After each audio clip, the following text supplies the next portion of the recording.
បងប្អូនប្រហែលជាឮសំឡេងទឹកហូរក្រៅក្នុងខ្ញុំហើយជាលើកទី1របស់ខ្ញុំដែលមកដល់ទីនេះផ្ទាល់ហើយពិតជាស្រស់ស្អាតមែនទែនហើយបងប្អូនអាចមកលេងទីនេះបានហើយនៅចិត្តស្ពានដែលចូលសន្តិភាពរស័យជ្រុំទេបងប្អូនហើយចម្ងាយប្រហែលជា20ជាងគីឡូទេពីទីប្រជុំជននៃឃុំអូសោមហើយបងប្អូនមកដល់ទីនេះដែលគេប្រសិទ្ធនាមទឹកធ្លាក់ថាទឹកធ្លាក់ថ្លើមថ្មខ្មៅហើយជាលើកទី1របស់ខ្ញុំដែលមកដល់ទីនេះផ្ទាល់ហើយពិតជាស្រស់ស្អាតមែនទែនហើយបងប្អូនក៏អាចលេងទឹកនេះបានហើយទឹកនេះគឺខៀវស្ងាត់មែនទែនហើយញ៉ាំទៅបានចូលលេងទេហើយសង្ឃឹមថាទៀតខ្ញុំចូលលេងដែរហើយបងប្អូននឹងឆ្លៀតមកដល់ទីនេះដើម្បីមកលេងទឹកនេះដល់ត្រជាក់ហើយទឹកថ្លាល្អស្អាតបងប្អូនអាចមកជាលក្ខណៈគ្រួសារក៏បានតែឯងក៏បានមួយគូក៏បានដែរហើយផ្លូវមិនពិបាកទេនៅក្នុងការមកដល់ទីនេះផ្ទាល់ហើយផ្លូវអាចថាបងប្អូនជិះឡានក៏បានជិះម៉ូតូក៏បានហើយអាចចុះដើរតាមបន្តិចបន្តួចបងប្អូននឹងមកដល់ទីនេះហើយស្ថានភាពឬក៏អាកាសធាតុទីនេះគឺត្រជាក់ពេលខ្លះភ្លៀងពេលខ្លះក៏ក្តៅពេលខ្លះបាត់ថ្ងៃអញ្ចឹងណាបងប្អូនតែមកអីទេបងប្អូនមកដល់ទីនេះអាចលេងទឹកដ៏ស្រស់ស្អាតនេះបាន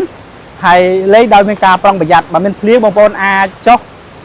ឬក៏ឡើងលើគោកវិញកុំបន្តលេងហើយ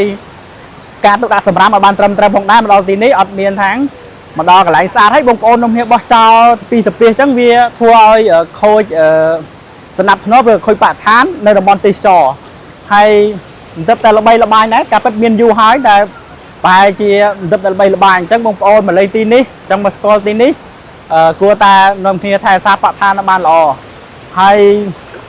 ទេសភាពបែបនេះអាកាសធាតុបែបនេះបើបានជុំគ្នាមួយមិត្តភ័ក្តិឬក៏បងប្អូនដាក់មកទ្រីបឈៀលលើមាត់ទឹកបែបនេះខ្ញុំសង្ឃឹមថានឹងធ្វើឲ្យអារម្មណ៍យើងស្រស់ថ្លាមែនទែនហើយ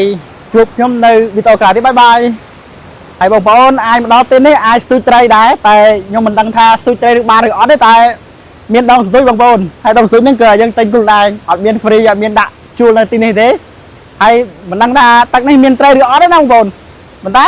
សម្រាប់អ្នកស្រឡាញ់ការស្ទូចត្រីអីអាចដាក់ដងស្ទូចមកសាឡបងតែលោបាន2 3ត្រីអីយកផ្ទះវិញអញ្ចឹងណាហើយបើស្ទូចត្រីមិនបានទេលោតទឹកហ្មងទៅបើលោតទឹកមិនបានទេឡើងទៅគោកវិញហើយតែផ្ទះហ្មង